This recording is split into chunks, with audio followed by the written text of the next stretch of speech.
Shalom, selamat berjumpa dalam Suara Pertobatan. Firman Tuhan hari ini disampaikan oleh Bapak Pendeta Remedi Perangin-Angin MD. Selamat mendengarkan.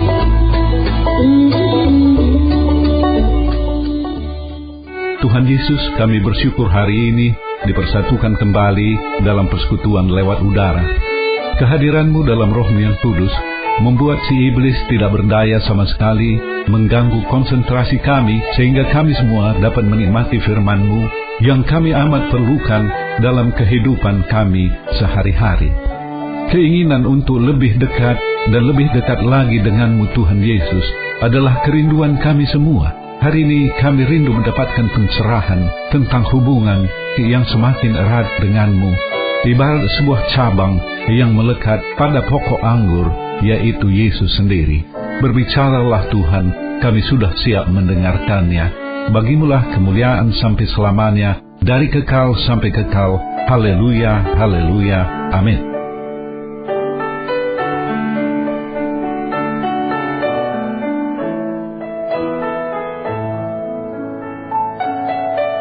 Shalom saudara, saya harap saudara ada dalam keadaan sukacita, damai, sejahtera, dimanapun sedang berada pada saat ini, di rumah, dalam perjalanan, di tempat kerja, di rumah sakit, atau sedang melakukan kegiatan tertentu. Harapan saya selalu, program ini boleh menemani saudara pada saat kesepian, memberi kekuatan di saat lemah, memberi semangat di saat lesu, memberi penghiburan di saat berduka, memberi terang dan visi pada saat berjalan dalam kegelapan hidup ini. Tuhan Yesus memberkati kita semua dengan firman-Nya. Saudara-saudara yang dikasihi Yesus Kristus, saya kira kita semua memiliki satu kerinduan untuk bisa menikmati kehidupan rohani yang semakin indah bersama dengan Yesus Kristus. Dengan kata lain, kita ingin bergaul lebih akrab, lebih karib dengan Yesus. Ungkapan-ungkapan seperti ini sering kita dengar, baik melalui renungan dalam kebaktian, persekutuan, atau kebaktian kebangunan rohani. Hari ini saya ingin merenungkan lebih jauh tentang perkara ini dari Injil Yohanes pasal 15 ayat 1 sampai dengan 8. Yohanes 15 ayat 1 sampai dengan 8, saya akan bacakan untuk kita semuanya. Pokok anggur yang benar. Akulah pokok anggur yang benar, dan Bapakulah pengusahanya. Setiap ranting padaku yang tidak berbuah, dipotongnya, dan setiap ranting yang berbuah, dibersihkannya, supaya ia lebih banyak berbuah. Kamu memang sudah bersih karena firman yang telah kukatakan kepadamu. Tinggallah di dalam aku dan aku di dalam kamu, sama seperti ranting, tinggallah di dalam aku dan aku di dalam kamu. Sama seperti ranting tidak dapat berbuah dari dirinya sendiri, kalau ia tidak tinggal pada pokok anggur, demikian juga kamu tidak berbuah, jikalau kamu tidak tinggal di dalam aku. Akulah pokok anggur, dan kamulah ranting-rantingnya. Barang siapa tinggal di dalam aku, dan aku di dalam dia, ia berbuah banyak. Sebab di luar aku, kamu tidak dapat berbuat apa-apa. Barang siapa tidak tinggal di dalam aku, ia dibuang keluar seperti ranting dan menjadi kering. Kemudian dikumpulkan orang dan dicampakkan ke dalam api, lalu dibakar. Jikalau kamu tinggal di dalam aku, dan firmanku tinggal di dalam kamu, mintalah apa saja yang kamu kehendaki, dan kamu akan menerimanya. Dalam hal inilah Bapakku dipermuliakan, yaitu jika kamu berbuah banyak, dan dengan demikian kamu adalah murid-muridku. Sampai di sini pembacaan firman Tuhan. Yesus adalah pokok anggur. Anggur melambangkan sukacita, damai, dan sejahtera. Sukacita, damai, dan sejahtera hanya ada di dalam Yesus Kristus. Apabila kita ingin hidup dalam keadaan sukacita, damai, dan sejahtera, maka kita perlu menjadi bagian dari pokok anggur itu. Apabila Yesus adalah pohon anggur, maka kita adalah ranting-rantingnya, cabang-cabangnya. Apabila kita tidak melekat pada pokok anggur itu, maka kita akan mati. Mati di sini adalah dalam pengertian rohani. Setiap orang yang belum hidup di dalam Yesus Kristus adalah ibarat cabang mati. Setiap orang yang tidak melekat pada Yesus Kristus ibarat ranting-ranting yang tidak ada fungsinya sama sekali. Pada saatnya akan dikumpulkan dan dibakar akan lenyap. Tidak ada artinya, tidak ada makna. Kita barangkali adalah seorang yang kaya. Kita adalah orang yang berpangkat berkuasa. Kita adalah orang yang berpendidikan tinggi. Tetapi tanpa Yesus dalam hidupmu, engkau adalah ranting kering, tidak ada arti dan makna. Tidak ada sukacita, damai dan sejahtera. Apapun yang ditawarkan oleh dunia ini, emas, perak, intan, permata, kekuasaan berapa tinggi pun, tidak ada arti, tidak ada makna, tidak ada sukacita, damai dan sejahtera di dalamnya. Betapa menyedihkan. Dalam kehidupan keseharian tentu kita sama-sama bisa lihat. Orang-orang yang sudah memiliki kehidupan pribadi, kehidupan keluarga, yang punya harta banyak. Orang-orang yang intelek, tetapi kehidupan mereka dipenuhi oleh percekcokan dan pertengkaran. Ini membuktikan sukacita, damai, sejahtera hanya ada dalam Yesus Kristus. Hubungan kita dengan Yesus adalah ibarat hubungan antara ranting dengan pohon. Hubungan yang sangat erat. Apakah arti dari kehidupan yang erat dengan Yesus Kristus? Saya diberkati melalui kesaksian seorang hamba Tuhan, seorang pendeta yang bernama Richard Wurmbrand. Beliau adalah pendiri organisasi yang bernama The Voice of the Martyrs, Suara Para Martir. Organisasi ini berjuang bagi umat Kristiani yang hidup dalam penyiksaan. Mereka menerbitkan buletin bulanan. Saya dan mungkin ada saudara juga yang memperolehnya secara teratur. Buletin ini melaporkan penderitaan, aniaya, penyiksaan yang dialami oleh umat Kristiani pada masa kini. Richard melayani sebagai pendeta di Romania pada zaman sesudah Perang Dunia Kedua. Sewaktu Romania dikuasai oleh pemerintah komunis Uni Soviet, pekabaran Injil dilarang. Pendeta Richard mengambil satu posisi, tetap mengabarkan Injil walau secara gerakan di bawah tanah, secara rahasia.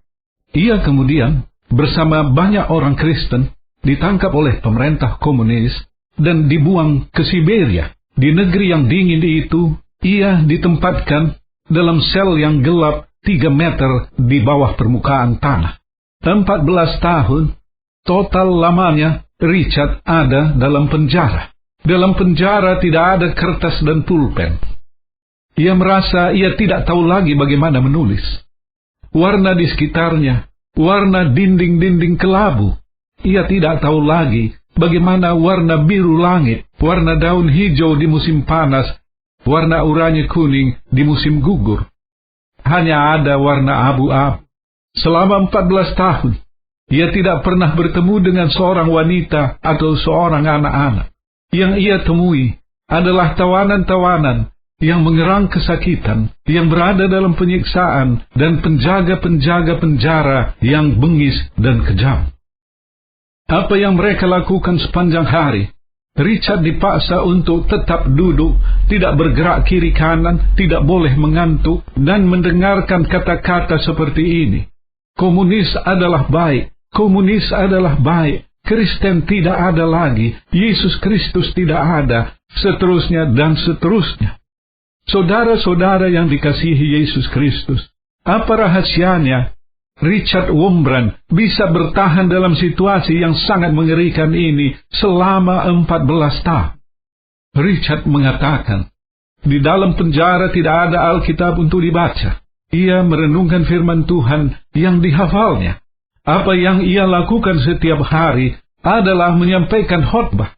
Walau tidak ada yang mendengarkan dalam ruang selnya, ia percaya mengutip Ibrani 12 ayat 1. Karena kita mempunyai banyak saksi, bagaikan awan yang mengelilingi kita. Sesudah kita menanggalkan semua beban dan dosa yang begitu merintangi kita, dan berlomba dengan tekun dalam perlombaan yang diwajibkan bagi kita. Richard mengatakan, karena kita mempunyai banyak saksi, walau tidak ada orang yang tampak dengan mata, tetapi ia melihat ada banyak malaikat yang ada di dalam ruangan selnya mendengarkan renungannya. Firman Tuhan yang direnungkannya setiap hari menguatkan ia secara mental dan membuatnya bertahan secara fisik. Pada satu waktu, Richard sangat kesepian.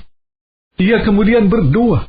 Tuhan Yesus, katanya, engkau lihat keadaanku di sini, tidak ada teman bercakap-cakap. Dalam Alkitab ku pelajari, katanya, bahwa engkau Tuhan berbicara dengan banyak orang. Bahkan engkau mau berbicara dengan seorang yang bernama Saulus, yang sebenarnya adalah penganiaya jemaatmu. Tuhan, apakah engkau bersedia berbicara kepadaku? Dan ajaib, Tuhan menjawabnya. Dalam keadaan yang luar biasa, Tuhan juga melakukan hal yang luar biasa. Ia merasakan kehadiran Yesus sangat real di hadapannya. Di luar perkiraannya, Yesus tidak menyampaikan kata-kata berkat seperti misalnya, Richard, aku memberimu kekuatan dalam masa-masa pencobaan ini. Tenangkan dan kuatkanlah hatimu. Tidak kata-kata seperti ini. Tetapi sebaliknya malah, ia mendengarkan Yesus mengajukan sebuah pertanyaan. Siapakah namamu? Richard terkejut. Aku menginginkan kata-kata penghiburan yang memberi kekuatan. Yang kudapat adalah sebuah pertanyaan. Tetapi ia segera sadar. Pertanyaan seperti ini bukan sesuatu yang asing dalam Alkitab. Tuhan juga bertanya kepada Adam di Taman Eden. Adam, Adam, di manakah engkau? Tuhan bukannya tidak tahu di mana Adam sedang berada. Tetapi ia mengajukan pertanyaan itu supaya Adam berpikir. Dan Yesus adalah Tuhan. Ia pasti tahu siapa namaku, kata Richard. Tetapi kalau ia mengajukan pertanyaan, ia juga meminta aku untuk berpikir. Richard berkata, kalau kusebut namaku Richard, di dalam sejarah pekabaran Injil di Inggris, ada seorang hamba Tuhan yang bernama Richard, dihukum mati sebagai martir. Dan Richard mengaku, ia tidak siap untuk mati sebagai seorang martir. Richard berkata, apakah akan kusebutkan, aku adalah seorang Kristen, seorang pengikut Kristus. Tetapi ia juga takut untuk mengatakan hal ini, karena nanti Tuhan akan berkata, pengikut Kristus pada abad pertama, banyak yang mengalami penyiksaan, dibakar dengan ter, dimasukkan ke dalam kandang binatang buas. Dan ia tidak siap untuk diperlakukan seperti ini. Apakah aku akan mengatakan diriku sebagai seorang pendeta? Dan dia juga tidak punya kekuatan untuk mengatakannya, karena sekarang ini tidak ada seorang pun jemaat yang digembalakannya. Akhirnya, apa yang dikatakan Richard? Tuhan Yesus, katanya, aku tidak punya nama. Izinkanlah aku memakai namamu sebagai nama. Puji Tuhan. Richard merasa Yesus senang dengan jawaban.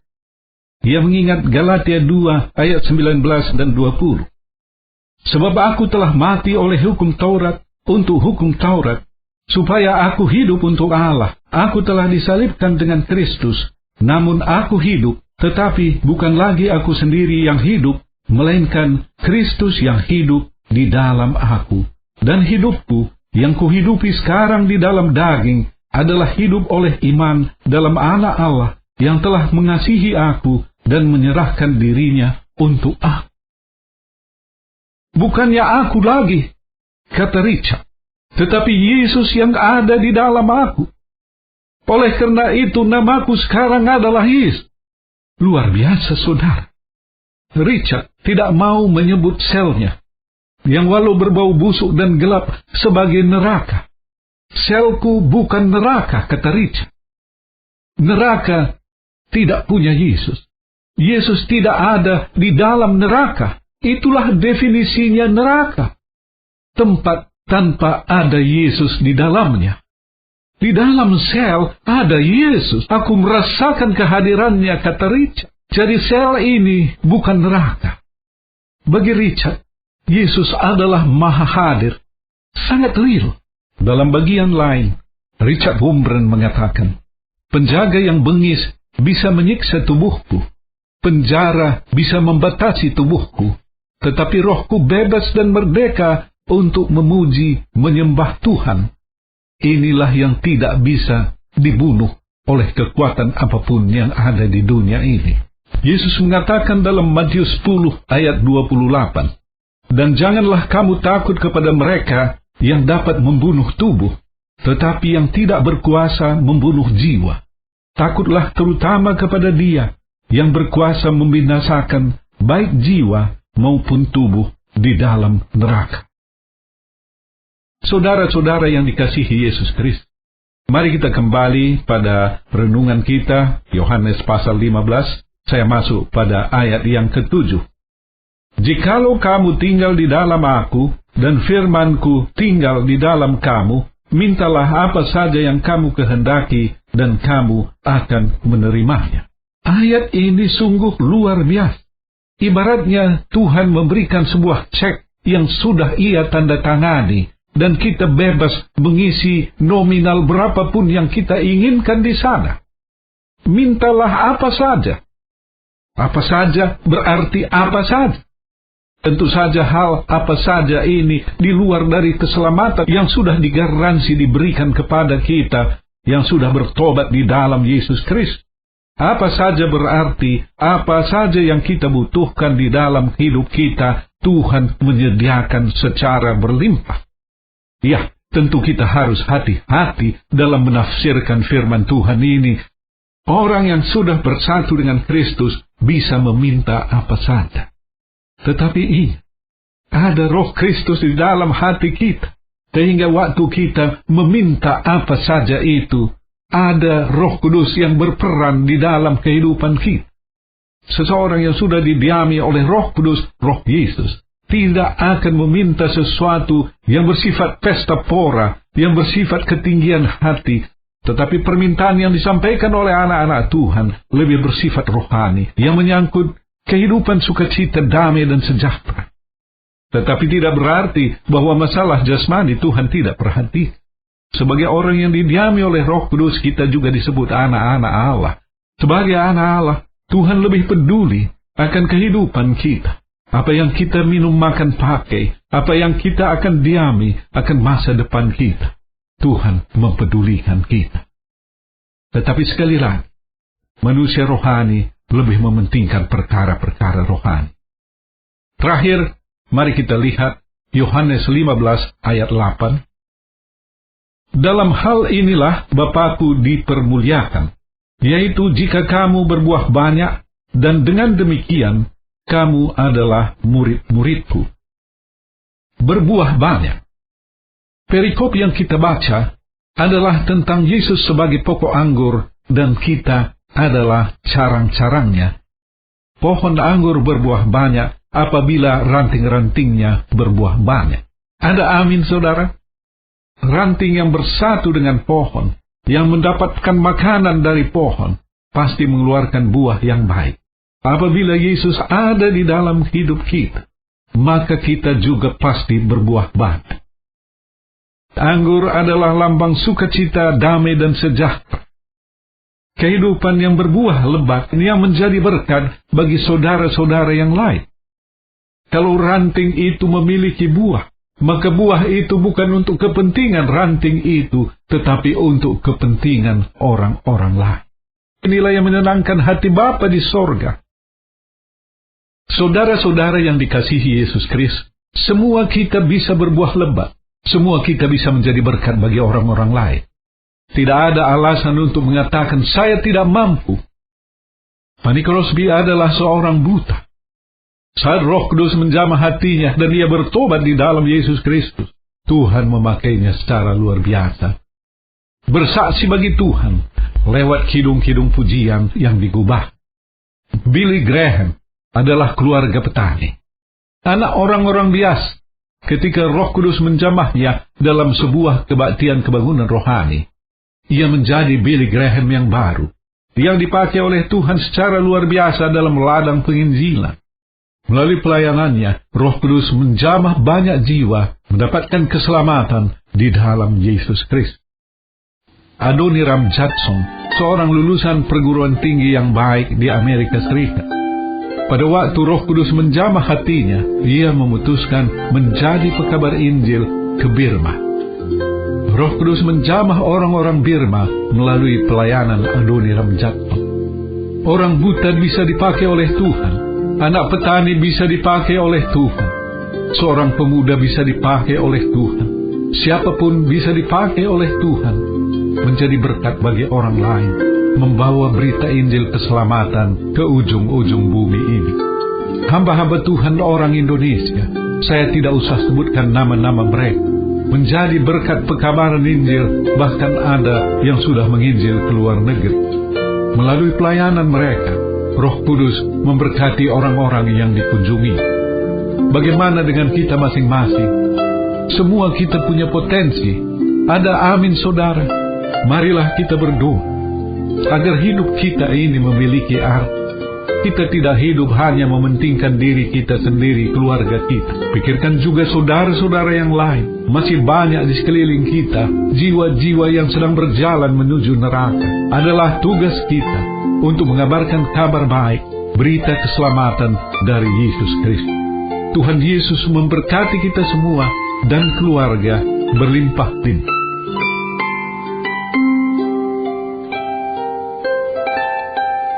Bagi saudara yang dijamah oleh Roh Kudus, yang diingatkan akan dosa-dosa jalan tersesat selama ini, dan sungguh-sungguh ingin bertobat di dalam Yesus Kristus, ikuti saya mengucapkan sebuah doa sederhana. Tuhan Yesus, kusadari dosa-dosaku, jalan tersesat selama ini. Ampuni aku, pimpin hidupku dalam perjalanan ke depan ini. Haleluya, haleluya, amin. Bagi saudara yang sakit, tolong tumpangkan tangan pada bagian tubuh yang sakit, atau pusatkan hati dan pikiran pada penyakit itu, apapun bentuk dan manifestasinya. Saya akan berdoa. Tuhan Yesus, seturut dengan firman-Mu, pada waktu Injil diberitakan, di sana ada kuasa dan mujizat, termasuk penyembuhan. Sembuhkanlah saudara-saudara yang sakit, yang sedang mendengarkan siaran ini. Haleluya, haleluya, amin.